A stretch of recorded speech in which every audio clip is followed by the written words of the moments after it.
Hi everyone, it's Michelle from Country Morning Creations. I am here making some tall tags. I love having tall tags in journals because they're just an added piece of ephemera, but they're tall and they fill up a lot of a page. And so I thought I would share my process for this tag. Besides that, I just bought this mixed media stamps and stencils, Stampers Anonymous. For some weird reason, I don't think these ever tell you what they are. So it has stamps and it has stencils. Anyway, I found this at Joann's and I loved this stencil. So it's kind of that flourish stencil with some other things. And then the other thing I'm going to use is this Deco Art Dimensional Effects. This I have found comes out a little bit clear even when we add paint, and I have some distress paint, vintage photo distress paint I'm going to mix in with this. The first thing we need to do, however, is to cut down this piece of paper. So what I've done, this is manila cardstock. It's kind of a lightweight, so I may glue something to the back of it to give it a little bit more weight, but I'm going to wait until the end to decide if I'm going to do that. So this is one of the papers from My Porch Prints. It comes out of the Shabby Mini Folio Folder Kit, something like that. Anyway, I will link that below so you can find it. And she has some really great background papers like this that just, they're not like a page. You could make this a page in a journal. However, like I said, today I am going to use this just for tags. So the first thing I want to do is I'm going to cut an inch off. I think I'm going to actually take it off the top because there's this really cool thing at the bottom. We may not end up being able to see it in the end, but that's okay. Whoops. So I'm going to cut, so this is 8.5. If I cut an inch off the bottom, that will allow me to, it'll fit still in the book. Some people like to leave them the 8.5 inches tall if you're doing a book that's 8.5, where your pages are 8.5 inches tall. I find, however, that I need to cut it off a little bit or I can't slip it in a pocket. Just going to cut an inch off the top. Then to make the tags, they're going to be 3.5 inches wide. That way I only have a 1/2 inch left over when I'm done. So 3.5 inches, we're going to cut these all down to 3.5 inches. Make sure everything's lined up. There's one. And I'll have a 1/2 inch left over, which is fine. And I may do something with that later. Who knows? Save your scraps, right? And that one's 3.5 inches, and I need one more that's 3.5 inches. I think I'm gonna actually cut it this way. So take a look at when you're cutting papers, what it is you're going to cut off. I find that really helpful, and that part wasn't nearly as exciting as this stamp piece here. So we've cut that down. And again, I use, this is We Are Memory Keepers tag punch board. I use this because I'm not very good at this. And I'll show you a couple of different ways that you can cut your corners. So this one is the first one. This is using this tag punch board. I tend to like to use it right on the D. I find that I like that shape for my tags. Of course, you can cut it however you want. And then I just flip it over and do the D again on the other side. Now, the other way you can do this is to take your corners and you take a corner and you line it up. This may be easier to see if I do it from the back side. Let's try that. It really doesn't matter which side you do it from, just so long as you're consistent with how you do it. So you simply line that up. And you can also do this once you've cut a corner, but I'm just not very good at cutting corners. And then we take this side again, and we're going to simply cut this direction. So I've seen a lot of people do tags that way, and they end up looking the same. So those are a couple of ways. If you don't have a tag punch, you can make sure your corners are even by cutting one corner, flipping it over, and doing the other corner. Like I said, for me, I need my tag punch board because I'm not very good at that. And then the other thing I'm horrible at is getting the hole in the middle where it belongs. So I use this to give me a kind of a starter hole, and then I can use that to line things up a little bit better. I'm going to go ahead and just punch these real quick. And last one. About right there. And up next, I'm going to do a little bit of this glazing. And I use paper plates. Some people have more professional stuff, but I just use a paper plate. I'm going to take some of this. Actually, I'm probably going to take quite a bit of this. This dries almost clear and is rather flexible, actually. Let's see if I can. I don't know that I have much paint left in this. We're going to see. I think I shook it all down to the end. I've had this upside down for a while. Oh no, it looks like it's all dry. Let's see. Oh, you know what? I may be able to get some out of here. Let's see if it will mix in at all once we kind of get it wet. If this doesn't work, I do have some regular brown paint that I can use that I already know is soft and flexible and will mix in. This actually looks like it's going to mix in.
All right, I have decided I'm just going to go for it and use what I have, even though it's a little bit chunky and it's got some speckles in it.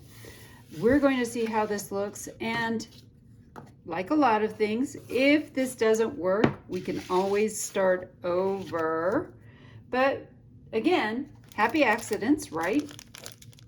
I am going to open this up real quick, grab out the stencil part. I'm super excited to use this. And these are the stamps. So it says, creativity is seeing what everyone else has seen and thinking what no one else has thought.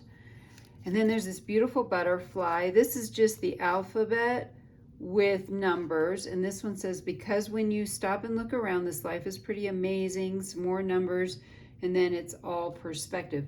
We may use some of that as well later on, which will be super duper cool. All right, that stuck to my hand. So one of the cool things I like to do when I'm working with different tags is you can take things and flip them over instead of just doing everything the same way. But we'll see. I may not do that today because I'm just not sure I want to take the time to clean off this whole stencil-y thing. And so I am just taking this texture paste with a knife and just putting it on, scraping it off. Interesting, it's really settling down into and making some pretty good streaks. This is going to be interesting to see how this turns out.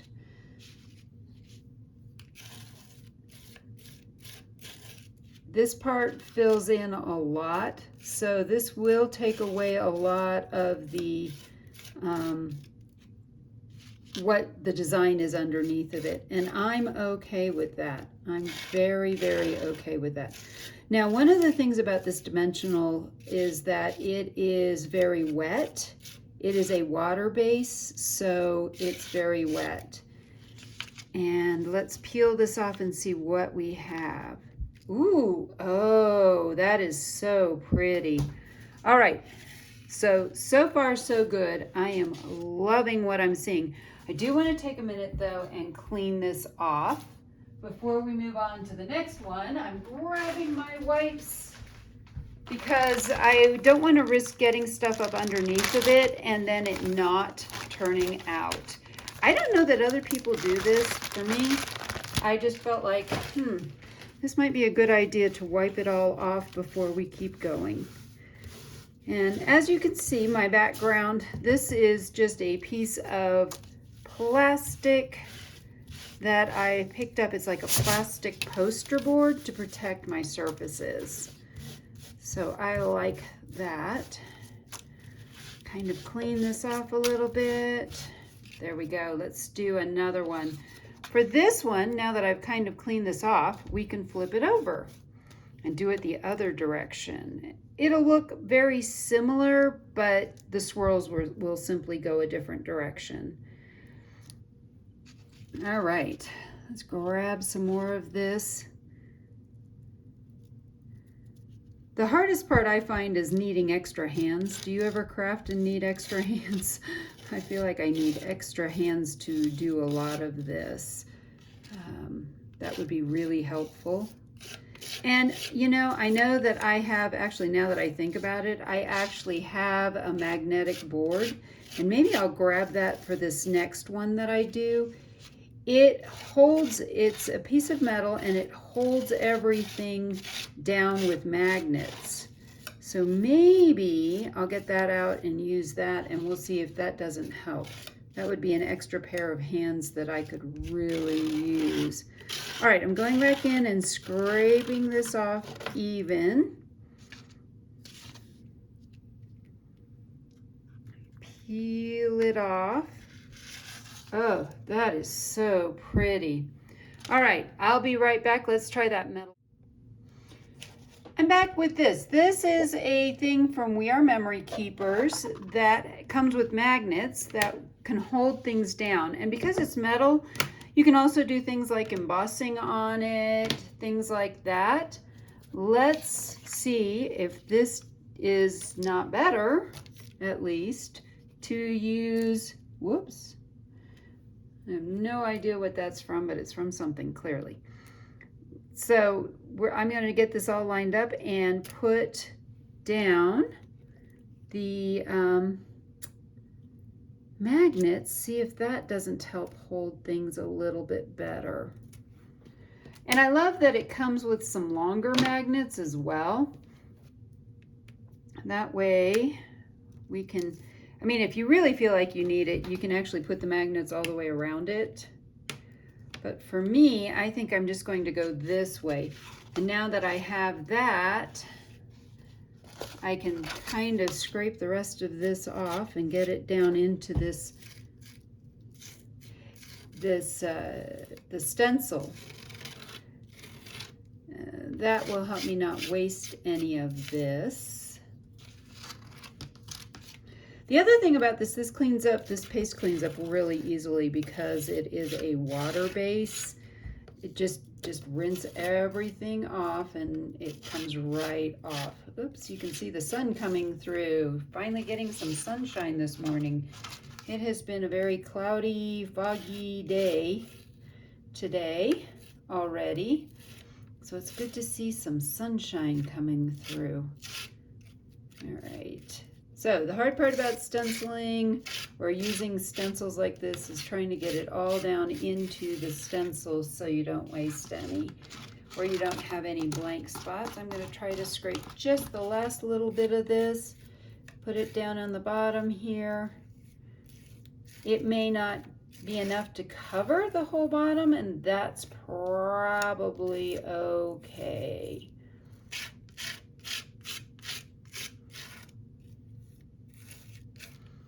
Let's see if I can't scrape just a wee bit more off of this paper plate. Get it in this last little bit. Ooh, I think I'm going to be able to do it. This kind of looks like mud. I think that's probably okay. All right, last one is done. And now let's take these off and see if this worked. And last but not least, peeling it off, and there is the last one. All right, I'm going to set those aside to dry and we will be back to decorate them. These are dry now, and one of the interesting things is this almost has a feel like velvet to it. It's a really interesting texture. I love how this turned out. I did discover, so I found this is the whole stencil, and it actually works with this. So this also is a repeating pattern, just like this is. Cool beans. So let's do some layering. The first thing I want to do is to ink up some edges. I think everything looks better inked, and again, this will bring all these colors together. It'll make things that are colored stand out a little better. These are, again, My Porch Prints. I believe these are from her, again, neutral kit. I believe all of these are. This is one that I took some Tim Holtz Distress Spray, sprayed it on there just to see what would happen. I didn't really like it, but now that we're putting it with this, I think it goes really well. Again, happy accidents, you just never know. So I was just experimenting with it, and I'd done that about a week ago. Thought, well, you know what? Let's get it out and try it. I have all kinds of things here. These are nice little background papers as well. And then I have these from the Pansy kit. I think these are all gorgeous. I think these will layer up really well. And I think I have one or two more that might work. Oh, look at that with a little fairy. I think that's adorable. Maybe we'll use that on one of these. Let's see. Oh, I have this one too. That might work really well. Where I have this one, I think that's going to work even better. I'm trying to come up with something that will actually complement. These were some pieces that I made. These are the library card pockets that I made recently. I'm going to use some of these similar things. So I want to use some of this lace, and then I have some more of the torn fabric that I have. I also have it in some different colors. I may try layering some different things to see what we get. So lots of different options. I think I'm going to set these two aside. Let's just pick one and get going and just start gluing things. I find that if I spend way too much time thinking, then I way overthink things and nothing ever happens. I think I'm going to though let's put some lace and some color at the bottom. under this. And so let's cut this off. I have a million different pairs of scissors on here too. We're going to cut a little bit of this off. That way I can put something with color. You know what? I'm going to go ahead and glue this piece down first. Some of this I may do underneath of it, and some of this I may do on top of it. I like using an acetone-based glue just because it tends not to warp the paper. I'm already having some problems with, you can see this is wanting to bend. Let's just put this, well, there we go. Let's line that up kind of in the middle. Then we can put a piece of the fabric across the bottom, get rid of some of that. More fraying the more fraying, the better, correct? Let's fray some of this edge as well. There we go. So I like the look of frayed fabric. Don't be afraid of being frayed. All right, I know, tacky, tacky, tacky. Bad jokes. I am sort of celebrating though. As a school teacher, this was our last week of school and I'm done. Yay! So for this part, maybe I won't talk. Maybe I will just glue, play music, and let you watch.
All right, so the first one is done, and I am going to go ahead and finish the rest of these, and then we'll come back and finish the top part. But again, trying to keep with the theme that I started with these pockets. Obviously, these will not fit inside of those pockets, but these will be great to clip inside of the journal. So I am going to go ahead, let's keep going. I'm going to layer up these other two tags for you, and then we will move on.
I have all 3 of these done, and they just need a little bit of finishing touches at the top.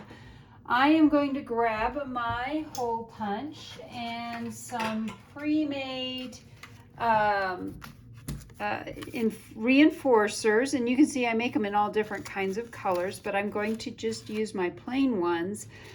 And so this is why I do this, is so that I can line all this up when I go to actually punch the hole, so that it lines up better, because I can't do that on my own. I'm just terrible about getting things lined up. It takes me forever, and then I do it and I'm not happy, so I do cheat a little bit. I think that's quite all right. We're going to put hole reinforcers at the top of each one. These are also done with the Gathered Twigs Distress ink, and all you do is just take your distress ink and rub it over it, if you've never done this before, to make custom colored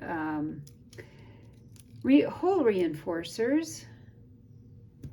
And then I'm going to use, I think I'm going to use some of this darker purple, or maybe we'll use some yellow. I think I'm going to stick with the darker purple. And I'm just going to cut these, let's cut this into 3 lengths so that it's all about the same-ish. Ish. All right, about there and about there. So I think different people, I've seen this done differently, and I do have glue all over my fingers, so that's why everything is sticking. I go from the front to the back. I think some people go from the back to the front. I don't think it really matters. Whatever works best for you. And I love the look of this torn fabric. It gives it that very shabby chic look.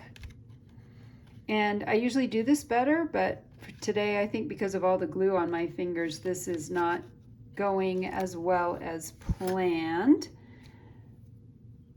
And I have threads sticking everywhere. Just one of those days. All right, let's get the last little bits here. And then I'm going to clip some dangles on these as well to bring the visualization up to the top of the tags so that they aren't just plain at the top. Let's see if I can get this to open. There we go. I also recommend keeping your tag pieces a little bit long, and then if you want to go back and cut them and make them shorter, you can. So this one is a bit shorter than the other ones. Let's see if we can make this one work. This may be too short all of a sudden. We may go with a yellow piece in the end. Let's see if I can tuck this back through here. May be able to pull this out in the end. Let's see. There's one. Getting out my handy dandy tweezers, because then I can reach through and grab them. I can't do that with my fat fingers. All right, we're almost there. Maybe if I poke it through from the other side.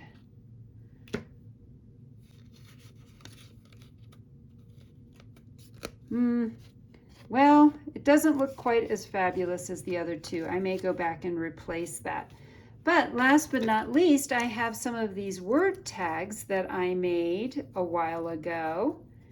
I am going to clip some of these to the tops of these tags.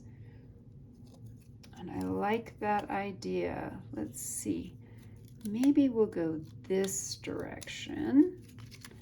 And then I can clip this through here at the top. And that can hang down that way. No, that doesn't work. Let's try one more thing. Maybe we'll just go through it this way. I've seen this done a whole lot of different ways with different things hanging down from the top.